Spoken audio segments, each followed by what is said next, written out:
Welcome in to Season 1 of Disturbed. All stories and cases you hear are real, either narrated by myself or as told by the person involved. I hope you enjoy this season of Disturbed. And now, on with the show. Warning, this episode contains descriptions of violent attacks. Listener discretion is advised. Back in 1978, Kathy Kleiner was attending Florida State University as a pledge to the Chi Omega sorority house. On a Saturday in the middle of January, she had attended a wedding at Wesley Chapel. After, Kathy decided to head back to the sorority house and do some studying instead of going out with her friends. She called it a night around 11:30 p.m.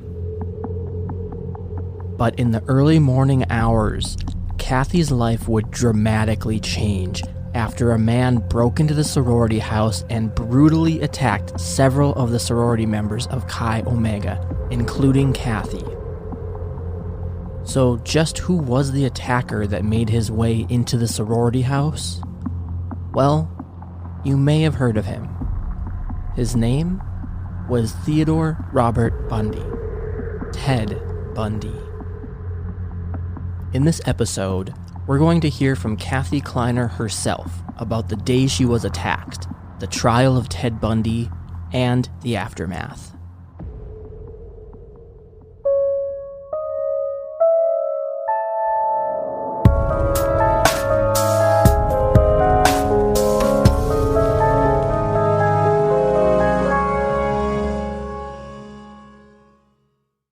My name is Kathy Kleiner.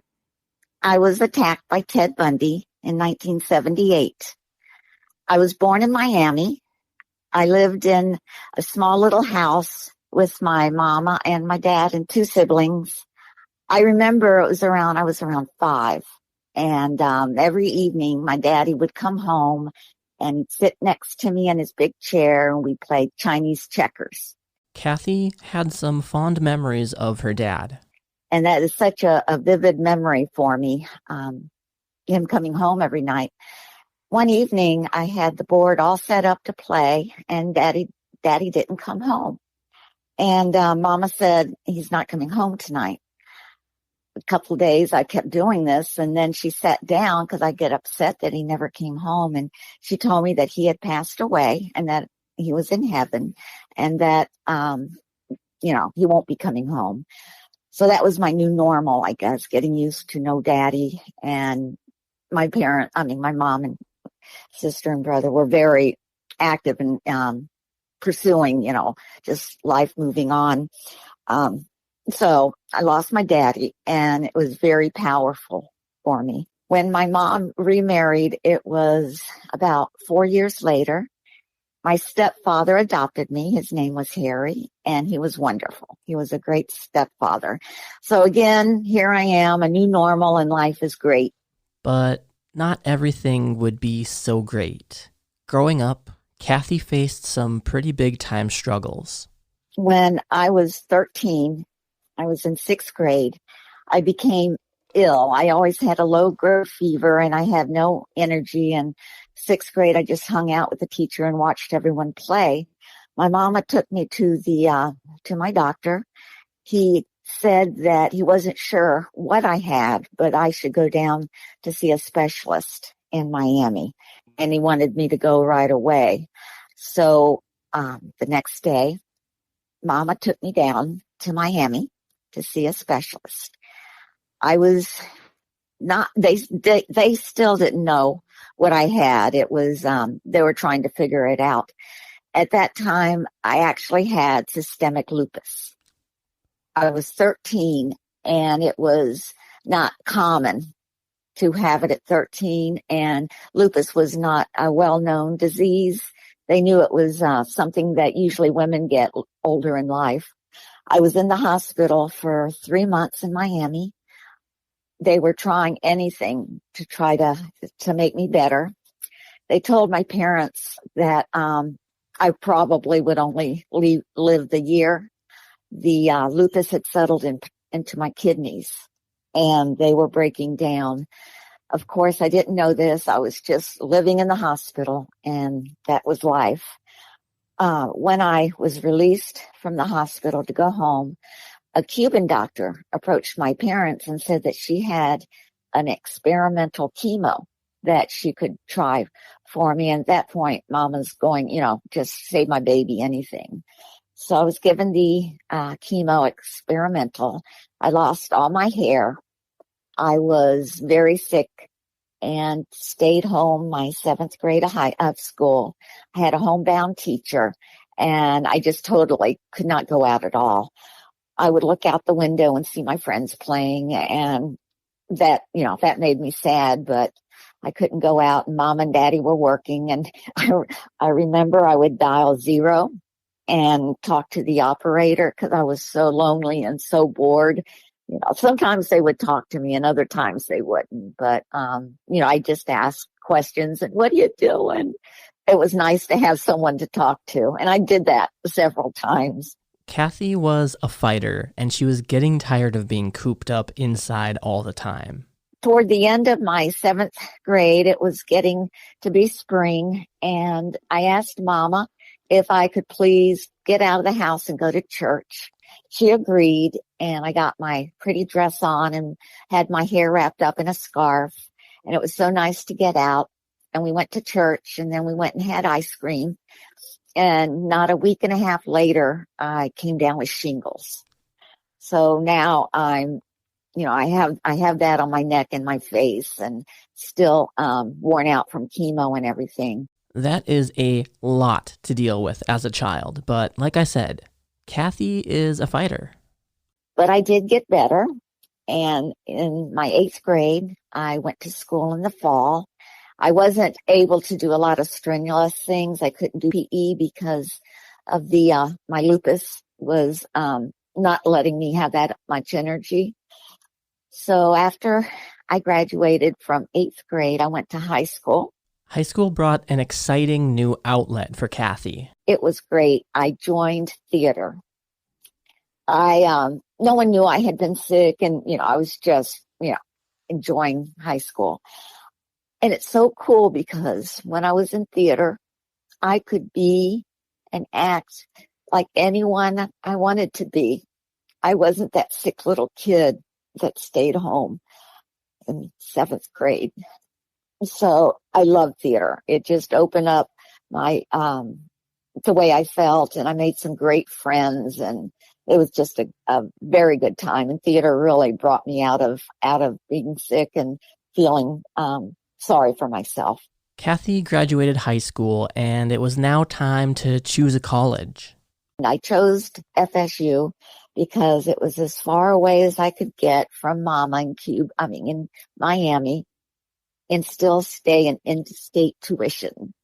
Mama was very protective of me. After the lupus and everything, she just, I'm allergic to the sun, and she used to run behind me with an umbrella over my head as, I went out and did anything. And it's like, Mom, but she had been through enough with me being sick, and she was overprotective.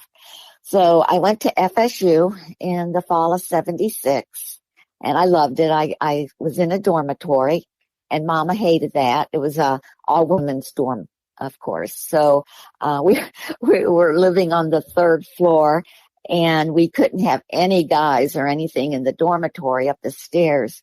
And for panty raids, I remember leaning over the stairwell and throwing our panties down.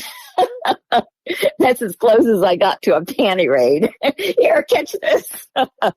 So the girls up there were having fun, even though we couldn't have them come up and get us. So in the fall, I decided to rush, which is when the women, usually the freshmen of the university, get all dressed up and we go to the different sororities on campus. And we talk to them and they talk to us, and it's kind of an interviewing process. When we left one house, we had like 15 minutes to go to the next sorority that we liked and we thought we wanted to join. And as we did that, the sorority we had just visited decided if they want us or not. So it was kind of, what do you think about Kathy? I don't know. And so I did get to get back to Chi Omega, and they chose me to be a pledge for them, which meant I got in the sorority. And I was so happy. Kathy had found a new group she could fit in with. Chi Omega was a beautiful house and lots of women, and it was a great time. So along with that, I also had a small church group that I went to. It was not too far from the sorority, so I was able to walk down the street. And the church group was mainly a lot of the students and a couple of the younger couples that lived around there. So we played pool and ping pong, and a nice group of people. So here I am with Chi Omega and my little church group, and I'm really, really happy. So I graduated to December 76. December 77 came around, and we got out for summer semester. My mom and dad made arrangements for me to move into the Chi Omega house because they thought it was so much safer for me to live in the sorority house than in the dormitory. So in the fall of 77, I moved into the house, and it was great. We lived on the second floor. My roommate was Karen, and our room was great. It was a nice big room, and we had curtains. We had a bank of windows in the back of the room. So it was a happy place now, living with the girls. Kathy was in a good place, having a good time with new friends, and she was happy. I remember Margaret Bowman was beautiful. She was studying to be an interior design major, and she was always so sweet. She was a senior, and she just was always so sweet, and she'd take the time to talk to me, and, she was a pleasure to be around. Lisa Levy lived across the hall from us. She was great. She was very athletic, and I remember going into her room with the other sisters and doing our nails, and she was easy to get around, and I loved her. I loved her a lot.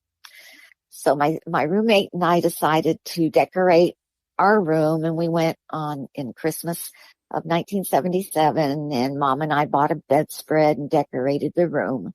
It was great. Then came a day that started off pretty normal. But by the early morning hours of this day, Kathy's life would change dramatically. On January 14th of 78, I went to a wedding on that Saturday.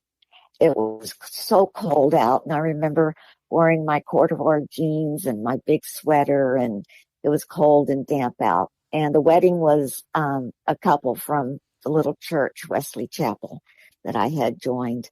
They were having a noon wedding and then outside reception afterwards. It was beautiful. It was just simple, and they were happy, and it was a good time. After the reception outside, a group of us went back into the church, and we played pool, and everyone decided, let's go out tonight. Let's go do something. And we all said, yes, let's do it. I wanted to go back to the sorority house, which I walked down a couple blocks. And when I went in, I remember it seemed like all the sorority sisters were getting dressed to go out and party or do something, and they all wanted me to join. And I said, I'm just going to stay home tonight. I'm just going to stay home and study. I remember I had a calculus test on Monday, and I just wanted to get a head start on studying. So I went up into my bedroom. Karen was up there also, and we sat on the beds, and both of us did our homework. When you walked into our bedroom, we opened the door, and on each side of the door, parallel to each other, we had a dresser, and then next to the dresser was our desk, and then at the foot of the desk was the foot of our twin bed. and these lined up directly against the wall. The head of our beds faced the back wall, which were all the windows. So I remember we always had window shades open because we hung plants on the curtain rods. So it was, the curtains were always open. So Karen and I are sitting and laying down on each of our twin beds studying. I think it was about 11:30 or 12 o'clock. We decided to go ahead and turn off the lights and go to sleep. I remember going to bed and falling asleep. And sometime during the night, I didn't know what time it was, I heard our bedroom door slide open against the carpet, and it slung against the wall as it opened, which kind of woke me up enough to try to focus my eyes because I knew someone was in the room. I just couldn't focus too much. The next thing I heard, between our twin beds, we had like a little foot locker, a little trunk that was about 4 foot long and maybe 3 feet high. Whatever was in our room tripped over that trunk and made a lot of noise. I'm waking up a lot more now, and I look, and all I see is a silhouette or the outline of a person. It was all dark. I kind of was focusing and not knowing what was going on. It just didn't register. But this person stood next to me and raised his arm up, his right arm, and he brought it down on my face with such force that it shattered my jaw in 3 places. It cut my cheek wide open. So from my lips to my ear, it was just wide open. I almost bit off my tongue. My teeth were loosened and my shoulder was shattered. I didn't know it then, but I was hit with a piece of firewood, a log that this person had picked up when he walked into our back door of the house. I was laying there now when I'm unconscious, and my roommate Karen was stirring because she heard the noise. And as she's waking up, this person just kind of turned around to her bed and hit her in the face as well with the same log he hit me. I was unconscious, and then I started to move around. And I remember trying to scream and yell, and all I was doing was making gurgling sounds because with my jaw broken, I couldn't form words or make sounds. So I was awake, and this person never left victims alive. We didn't know this person was Ted Bundy. He was still just somebody that came into our room, and he was going to hit me again. And I'm in bed in a little ball laying on my left side, waiting for the blow. And all of a sudden, in our bedroom, the lights of the room lit up, and it was pretty bright in there. We faced the back parking lot, so our windows opened up to the parking lot. And just at that time, a car pulled into the parking lot, and the light shone up into our bedroom. That light spooked whoever was in there with us. He thought he was seen, or I saw him, and he kind of was jerky, and he ran out of our bedroom door. And then the lights went dark again. And I'm still cringed in my little ball, knowing he was going to come back and hit me again. He didn't. As I'm passed out for a while, next thing I remember is a police officer standing next to me. And he was talking to me. And in my confusion, I saw a police officer. And I felt a bit of safety that he wasn't going to let anyone come back and hit me. So as much as I was dealing with, I had a piece of comfort because the police officer. I was tended to by the paramedics. I was carried down the front stairs. When you open the sorority front doors or double doors, right there in front of you was a beautiful wooden staircase. So I was being carried down on a stretcher down the stairs, and we got to the front door, and they were carrying me out, and it was so cold. I remember it was freezing, and I'm laying there. And as I'm laying there looking up to the stars, I see these heads looking down at me. And I couldn't comprehend or know what it was, but it was just such an odd feeling, laying there and seeing heads looking down at me. As they carried me out, the ambulance light were going and the police cars' lights were spinning and the fire truck was spinning and the walkie-talkies from everyone was squawking and making noise. And in my mind, I was in a carnival. I went to somewhere that felt safe. It's weird, but I laid there and I was in a carnival and I wasn't scared like I was before. So I was put into the ambulance and taken to the hospital. And as I'm there and everything that's going on, just the confusion and people walking around and putting IVs and I remember the police officer was still with me. And again, it was just everything so confusing, but I knew this person wasn't going to come back and hit me again. As I'm laying on the gurney looking up, I saw the face of a beautiful nurse who happened to be the bride at the wedding I had gone to the day before. And she was a nursing student working the ER that night. She took care of me and smiled at me, and it was comforting to know that she was there. Just things like that. I remember snippets, but not of being scared, but of being comforted. Kathy had some pretty extensive injuries, and her road to recovery was pretty lengthy. I was taken to surgery and put into my room, and there was a police officer sitting out at the front door because they didn't know who attacked us. They didn't know anything. And I remember the detectives asking me over and over, what happened? Who'd you see? And my jaw was wired shut. My face was bandaged. And I just, I couldn't tell them anything because I didn't see anything. I was in the hospital for about a week. And it was time for us to go home. My mom, my sister, everyone was in the room with me. It was time to fly home back to Miami.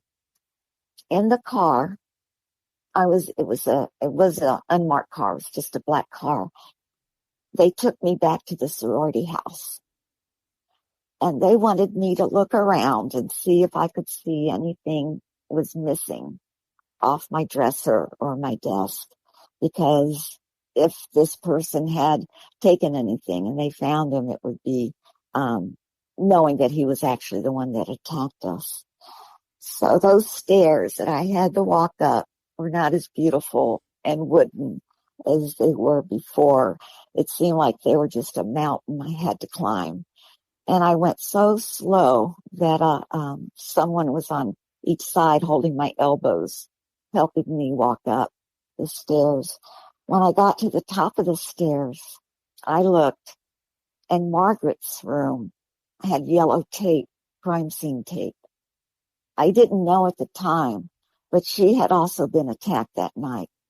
Her room and my room butt up against each other. And this person attacked her with the firewood, did things to her, and then put the sheets up next to her neck like she was sleeping. And he left her room. And I looked on the other side as I'm walking to my room, and there's yellow crime scene tape. And that was Lisa Levy's room. And I remember doing my nails in there. And that's the kind of thing I was thinking. I didn't know that she also had been attacked and beaten and other things that were terrible that she he did to her, and she had passed. Margaret Bowman and Lisa Levy, two other girls in the sorority at the time, had also been attacked and killed that night. So I'm not knowing any of this. I'm just walking. The next door was my room, and it was covered in crime scene tape. The yellow tape was everywhere, and they moved it so I could walk in my room. And there was fingerprint dust everywhere on my dresser and on my desk. And I was just so confused. I couldn't tell if anything was missing. I just couldn't tell. So my eyes looked down the wall, and I saw my twin bed and my beautiful bedspread that Mama and I went out and picked in December of the end of 77. I remember looking at my bedspread and thinking, oh, it's ruined. Again, this is things that just I thought about that didn't make any sense at the time. But I looked at it, and it was covered with my blood that had now turned brown. And I stood there looking at it. And I think it was a real good idea for me to do this. I had reality in my head. I actually saw where this happened to me and what happened to me. And I think over the years, it helped me so I didn't have to think that it really happened and what happened. And it shocked me into reality. And that's an image I'll never forget. But I think it was good for me. I was taken back down the stairs, and we flew home to Miami after that. Kathy told me about the extent of her injuries. My jaw was broken at both joints, and my chin was shattered, and they tried to suture my cheek as best they could to close it, and my tongue was almost bitten off, and they can't suture your tongue. It just has to heal in time. My jaw was wired shut, and I was bandaged with the sutures and everything on my cheek. So it was a lot of trauma. I went through physical trauma at that point and mental. The recovery process was not so easy. My parents in Miami took me down to see an oral surgeon just to check out how I was doing. And in Tallahassee, they actually wired my mouth, my teeth, so that they would not be equal.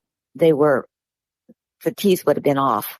So he broke my jaw again. This is after 3 weeks of healing. He had to break my jaw again, and he actually put pins in my joints. And he had to get wire and wrap it around my chin bone because it was so badly shattered. It wasn't going to heal like that. So here I am, my jaw broken after 3 weeks, and I had to stay like that for 9 weeks more. And in Miami, my parents tried to not let me see TV and read too much, and they finally told me about Margaret and Lisa, and that was hard. That was really hard to take. But I was asking, what about my friends and other sororities? I didn't really comprehend it was just Chi-O that he went into. So I'm pretty disoriented, and that was a hard couple weeks to go through. My family was very supportive, and the only way I could eat or get nourishment was through a straw. And when he hit me, he really moved my teeth around, so I was able to get some liquid or food in there. I remember my sister. I would eat a lot of cream of wheat, and she would put garlic in the cream of wheat and give me a different taste. And one time she put baked beans in there, And I'm like, no, and don't do that. Don't do that one again. It was disgusting. She was just trying to get me different textures and tastes, but don't put baked beans in cream of wheat. Just is not a good thing. Kathy's roommate Karen was also attacked. Yes, she her face was also shattered. She had her jawbone was broken. She lived in Tallahassee. So, her recuperation was done right there. And, with the sorority sisters and everyone giving her, support and everything. So that's how she recuperated. I didn't talk to her. I was in my own world of hurt. And, so at that point we didn't talk to each other. So, so she did, recover.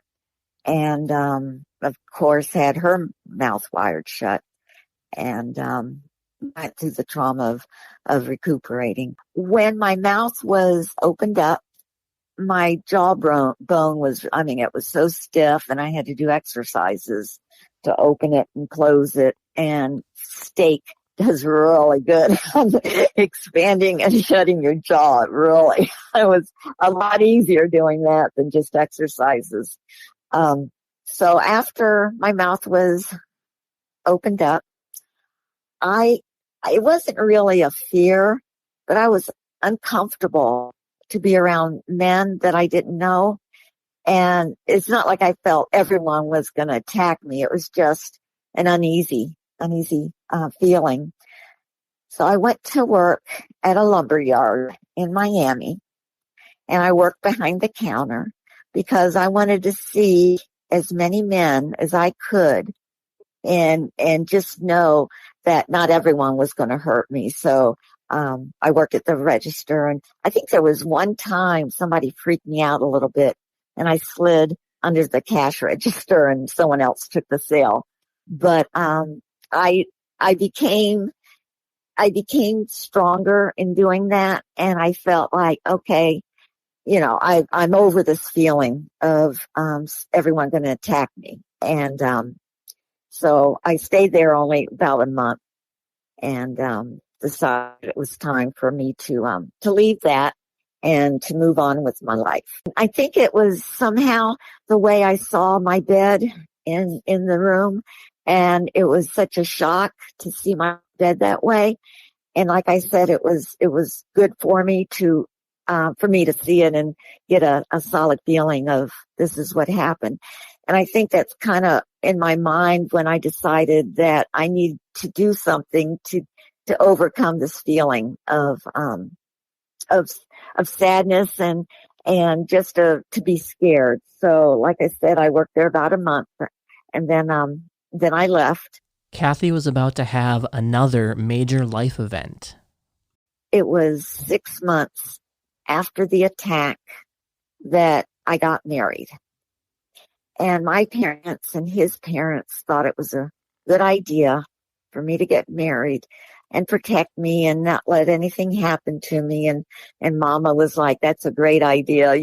Let's get her safe and married. So I actually married a guy that I met at the little church. So I knew him maybe a year, So we got married, and it was interesting. It was an interesting, and I wasn't strong, and I knew it wasn't right because I didn't love him, but I went along with everything. I was very, docile and let them plan the wedding and everything. And I think I just didn't want to upset people. And, so I just went along with it. And, so it was such a happy time for everybody. So I was married. It was time for some happy news in Kathy's life. I did get pregnant, and I had a beautiful baby boy. When you have lupus, they say that you shouldn't have children because it'll not activate, but it'll activate, I guess, the lupus inside of you, and it could have it flare up. But I did have my little Michael. And, it was great. He was a good boy. Kathy had some lingering fears of being in a hospital. I could not walk into a hospital. When I went with people to go see a baby or visit someone, I would have to sit outside. I remember on the concrete benches and wait for someone to come back out. And I had been in a hospital for 3 months. I lived in the hospital and I could not walk into one with the memories of that. And also, after being attacked and being in the hospital for so long, I just couldn't walk into the hospital. About a week after that, I went to Human Resources and got a job in the hospital. And I ended up working there 18 years, and it was the best job I ever had. And once again, it's just, I couldn't walk through that front door. I mean, literally could not walk through the door. And afterwards I was fine. And, it was a great place to work. Kathy's marriage at the time had ended, and she admits that she was married for the wrong reasons. My marriage ended in divorce. And I think whomever I had married at that point, it didn't matter, because it wasn't for the right reasons. And I don't think it would have survived anything at that point. My son was 2 years old when I got divorced. I was single mom for about 5 years. And actually he and I grew up together. It was cool, just him and I, and in South Florida, it was always something to do. So I was single mom for about 5 years. Then I met my husband now, who was actually in theater in high school. So we knew each other very well after 4 years in high school. We never dated at that point, but I saw someone gave me his phone number. I called it one day and he came for lunch and basically never left. So this was about probably about 5 years after I was divorced, and he had been divorced. So it was a good time in our lives. Kathy had been able to put the past behind her and move on with her life.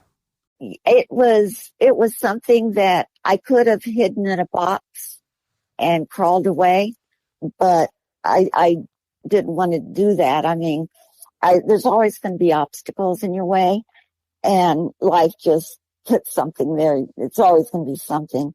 And I used to run and jump that obstacle because I always wanted to see what was on the other side. Everything I had been through, it had to be better. It had to be a better. So I was married to Scott for a couple years, and we decided that we wanted to have a baby. So I went and met my gynecologist doctor, and he found a lump in my breast. I didn't go to the hospital right away. I didn't even Scott right away because I wanted to deal with it and figured it was nothing. And so it grew in a month. It grew from the size of a pinky nail to about a walnut. And we went in, had the biopsy, and I was stage 2 breast cancer.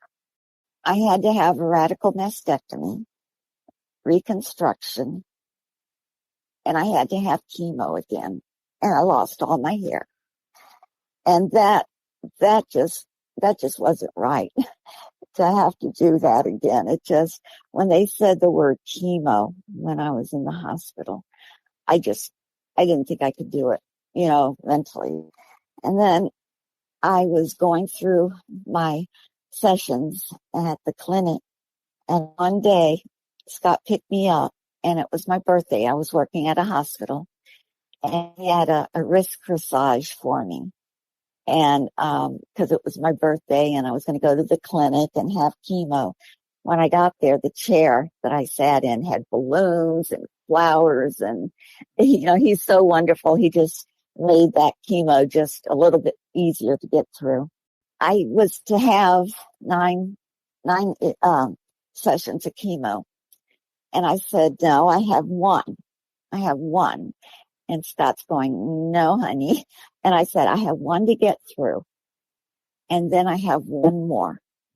And because the thing, if I had 9 months of chemo, I mean, that would have really bummed me out. It would have been hard for my head to wrap it. So I had one chemo and then the next one.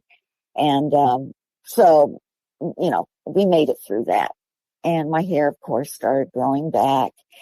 And, it was about a year later that I was 32 at the time with the breast cancer. I had no family history of it. So, after I recuperated as best I could from, having the breast cancer, we decided that we wanted to have our baby. So I got pregnant pretty much right away.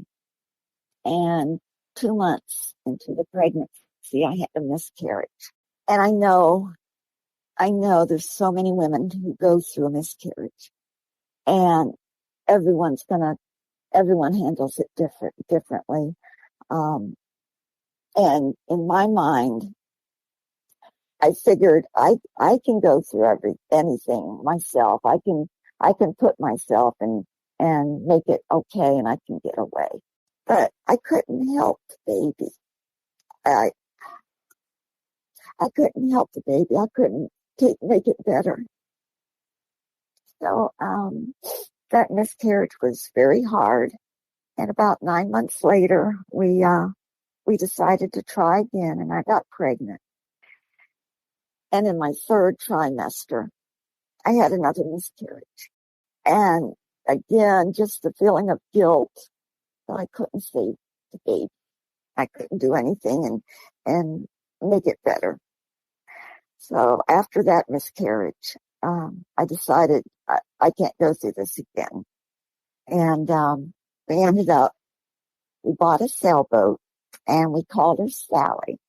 And that was now my new norm, was to enjoy life and go sailing. And, that was my new thing now. And we didn't really call it Sally, but that was our new baby. And that was a good time then. That was a good time in my life. Everybody has a strength that they have, and it's deep inside of them. And you have to look really deep. And when you find it, pull it up. And it's their strength, and they can use it for anything. It can help them deal with anything that faces them. And once they have it, no one can take it away from them.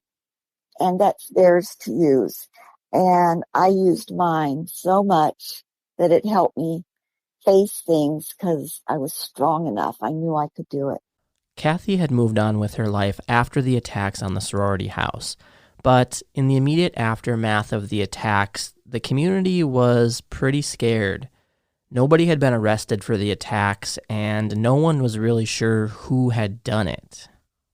I lived in South Miami, so I didn't have the love or, being surrounded by the sisters or anything, since I was so far away. And life continues, and they moved on, and, that was their life. But I was stuck in my life back in Miami, and I felt like I needed to be told it wasn't my fault. And, I was just whisked away and taken away from everyone. And it was just hard. It was a hard feeling. And, I don't blame them because, my mama said, let her heal before y'all talk to her and everything. And, it was a long time. But, so I never really talked to any of them. Everybody moved on. And, before I knew it, I got married, and I sent them a wedding invitation, and, life just goes on. On February 15th, about 1 month later, Ted Bundy was arrested, and he became the prime suspect in the FSU attacks. Although no one officially knew it yet, he had killed dozens of young women in Washington, Utah, and Colorado, and he'd already been arrested on suspicion of kidnapping and 1 count of murder. He had escaped jail twice, once by jumping out of a courthouse window in Aspen, and another time by sneaking out of an overhead crawl space in Glenwood Springs, Colorado, after which he ran all the way to Florida, where he rented a room near the Chi Omega sorority house and waited to strike. There was going to be a trial, And before Kathy could move on with her life, she had to testify against Ted Bundy. That was odd. That was, I remember the morning that I was to testify. I remember getting up and Mama says, here's to eat. I said, no, I can't eat. I just can't eat. So it's time to get dressed. And I found my brightest red dress I could find in the closet and put that on because I wanted to be in control. I wanted to wear this dress, and just feel bold, emboldened in it. Just kind of, feel strength that I got from it. So, we went to the courthouse in Miami where the trial was. I was, put into a conference room with several of the, other witnesses, and I saw Karen, my roommate, and several other sorority girls who, had something to say and to, be able to testify. When it was my turn to go in and testify, they took me into a little smaller room that was actually right behind where the judge sits. There's a paneling usually, and then right behind that's a little room.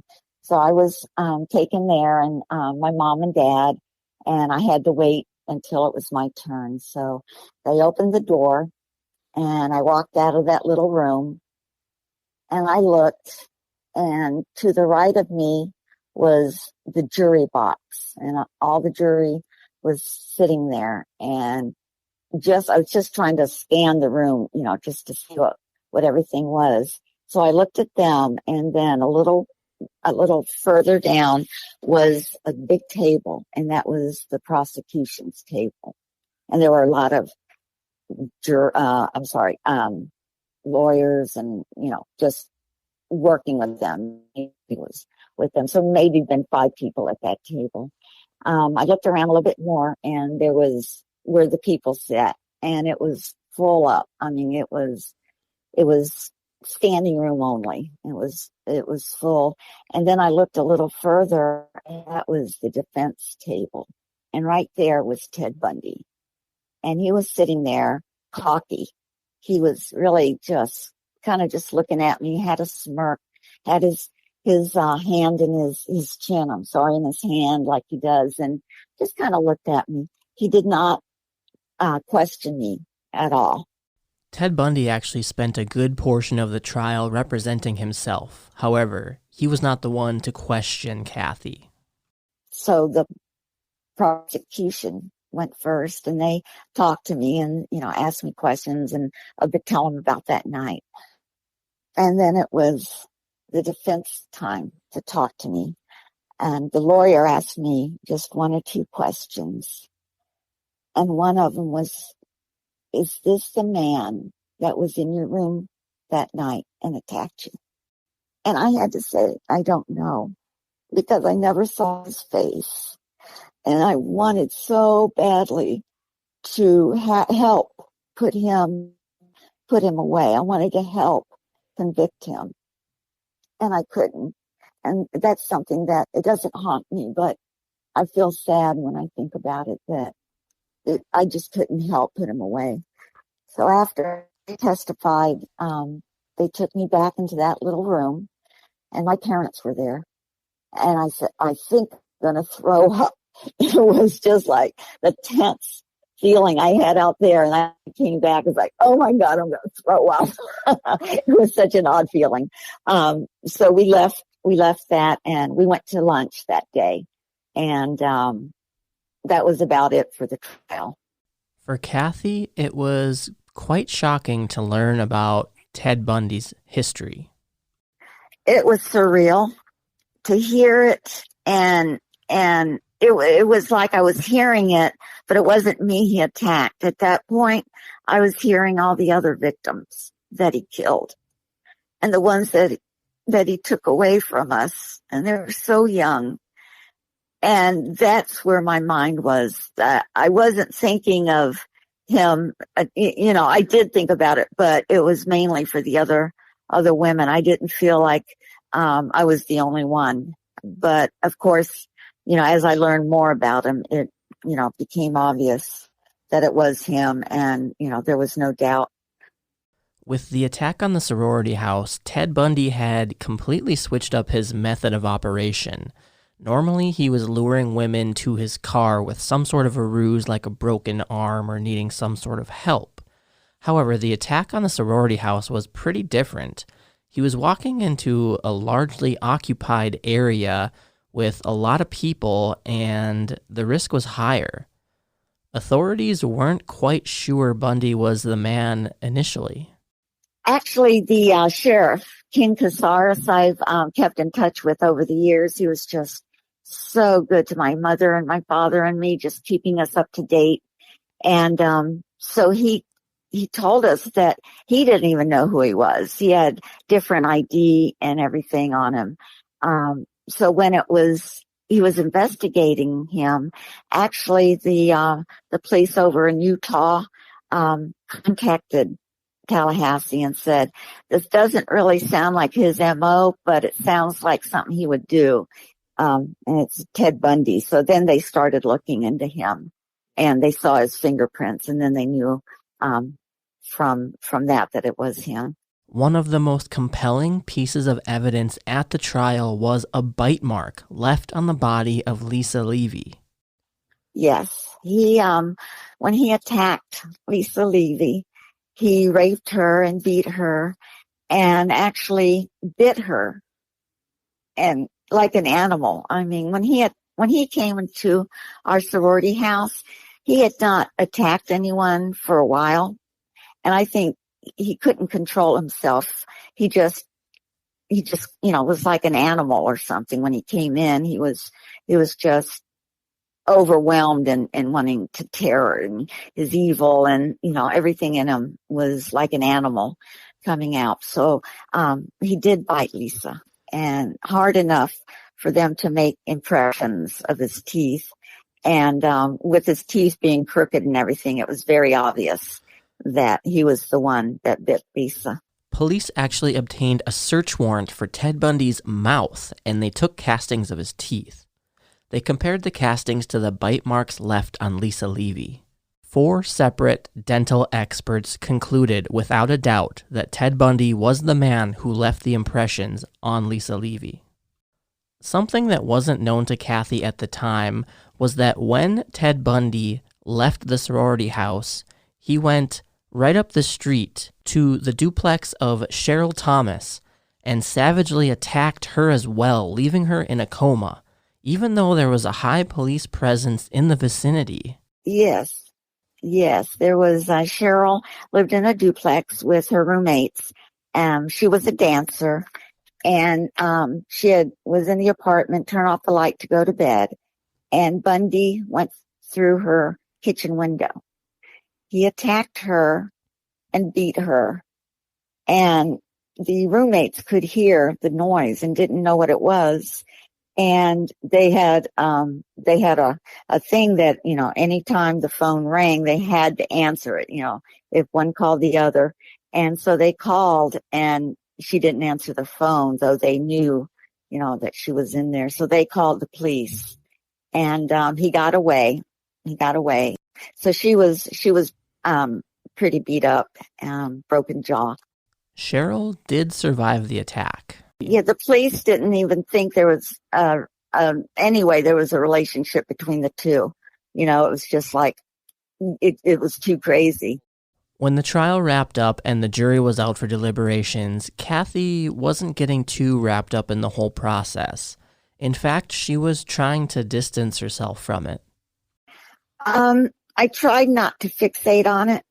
I didn't want to be drawn into that, and I just didn't need to put myself there. I followed it and everything, but I wasn't consumed with it. So when he was convicted, it was a relief because I knew obviously he was going to hurt anyone again, but I also knew that he was going to be executed and give some justice to the women that he killed. And not so much for them, but for their families, of course. I tried to contact a couple of some of the girls' families. And, it had been years and years since the attack, but to them, it had just been yesterday with, with the pain. And I couldn't do that, like, look at me, I'm fine. And, although I was wanting to know their loved ones, I wanted to know about the girls, and that wasn't, that wasn't good for them. So I didn't do it. Throughout the trial, and even once he was sitting on death row, Ted Bundy was becoming famous, very famous. There were books and TV shows being written about him, about his charm and good looks, and it was becoming less about the victims and more about Ted Bundy. Kathy was not on board with that. If you look at books, if you go to the bookstore or the library and you see any books on serial killers, he's always in there. And, there's pages about him, and there might be a paragraph about his victims. And that has hurt me, since I can remember. And it's just that, he was so manipulative that he showed himself as the perfect guy, the student, and, he worked at a crisis center, and, but that's what he wanted us to see. That's what the press saw. That's what everyone saw. So that, how could he be a serial killer when look how good he is? He's this, and so I think people didn't think he could be bad because of that. And then, of course, he had the monster in him. And as that became more and more obvious, then I think his notoriety got better and bigger. One thing that helped in the healing process for Kathy was actually learning as much as she could about Ted Bundy. I read a lot of books, and I've seen all his movies, and I have a couple that I've kept, and there's a couple some of the authors that have written books. I'm a whole chapter in one of them, and a couple pages in one of the other sections of the book. And he wrote a lot about his victims. And it was Kevin Sullivan. He's a great author and has studied Ted Bundy many, many years. So he really did good. He done good. He portrayed the victims in a way that was they needed to be done. And yeah, it was great. On January 24th, 1989, Ted Bundy was executed. It was an emotional day for Kathy. I remember my husband and I took Mike over to my mother's house because I didn't know how I was going to deal with it. And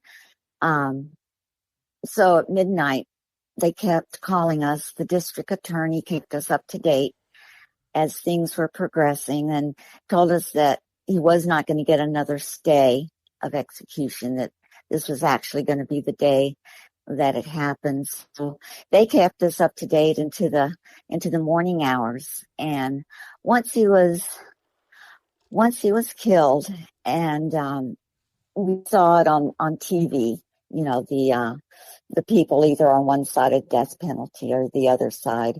We had received the phone call before they knew it. And, they said that he was killed. I remember sitting on the sofa with my husband, Scott, and I broke down and I cried and I cried. And all the women that he killed just ate me up inside. And it was kind of like I was crying for each of them. And I didn't even know if I was crying for myself at that point. It was a release, but it wasn't about me. And I remember crying and Scott holding me. And then I composed myself and I cleaned up and I said, I'm hungry. Let's go to breakfast. That was the day of his execution. It was something it had been building and building for so many years, and then for it to actually happen and for me to release. I hadn't cried much or anything during all those years. I was living life. I didn't need to go back and think about it and cry. for myself. And it was just release for the girls and their families. Kathy has shared her story publicly a few different times, and I asked her why it's important to her to share her story publicly. Yes, I have. And once I told my story the first time, it was CNN that actually contacted me in 2018. And no one had approached me because I guess the media and everyone thinks that the victim wants to be left alone and doesn't want to talk about it.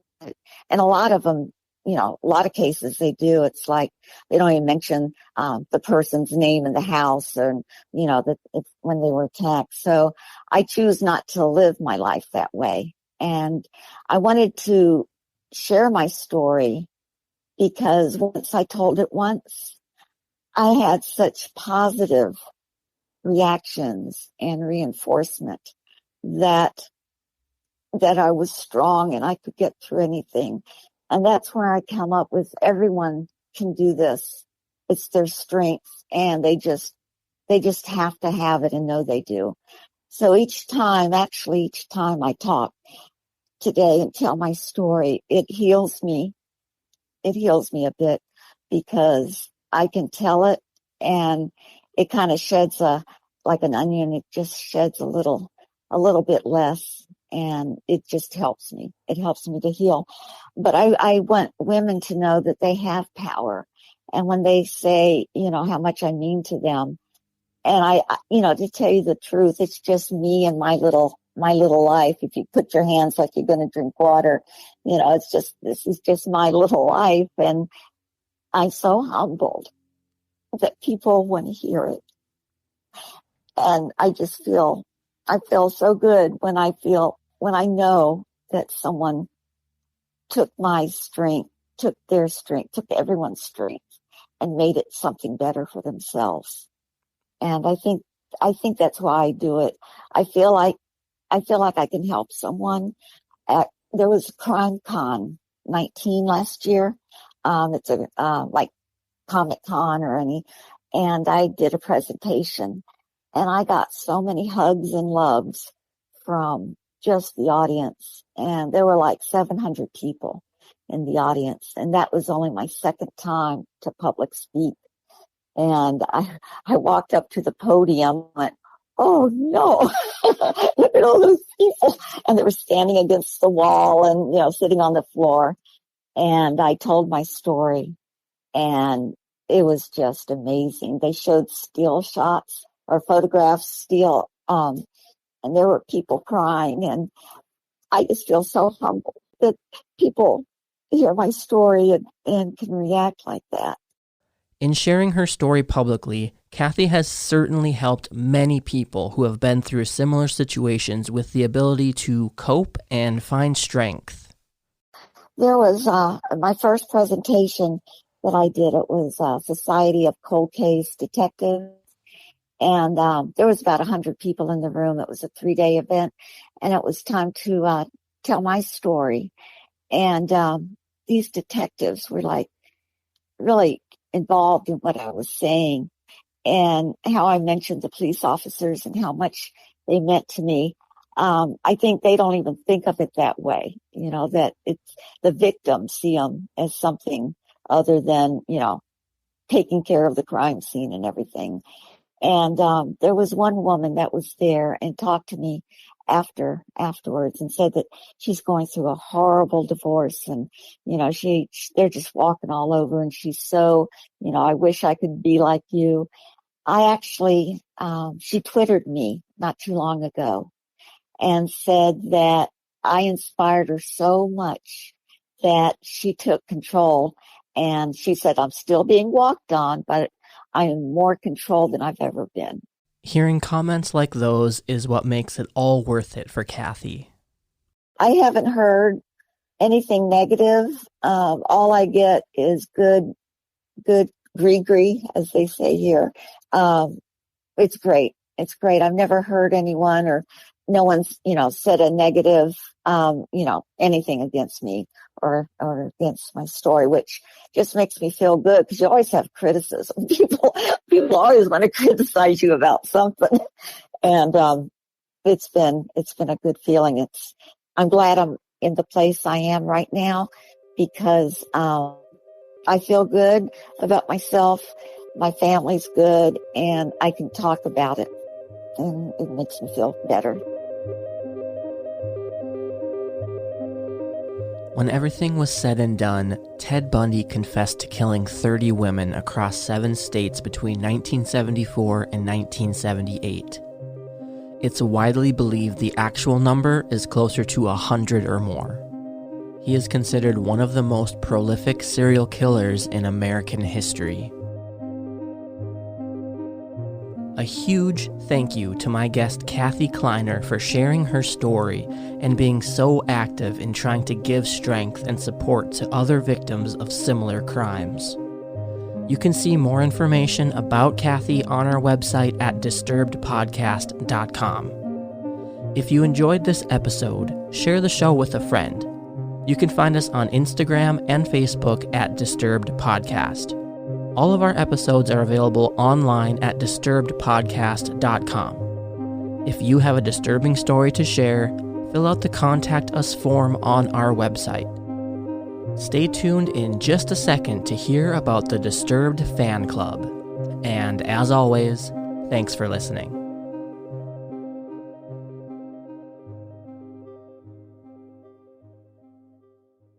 Do you need even more Disturbed? I got you covered. Join the fan club. As a pro listener, you'll enjoy an ad-free listening experience, early access to new episodes, and a special podcast shout-out. And if that's not enough, bump it up to an elite listener and unlock a bonus episode every month as well as exclusive access to live streaming guest interviews. By joining the fan club, you'll be supporting the podcast as well as getting some awesome perks and benefits. It's a win-win. Join today at disturbedpodcast.com/fanclub.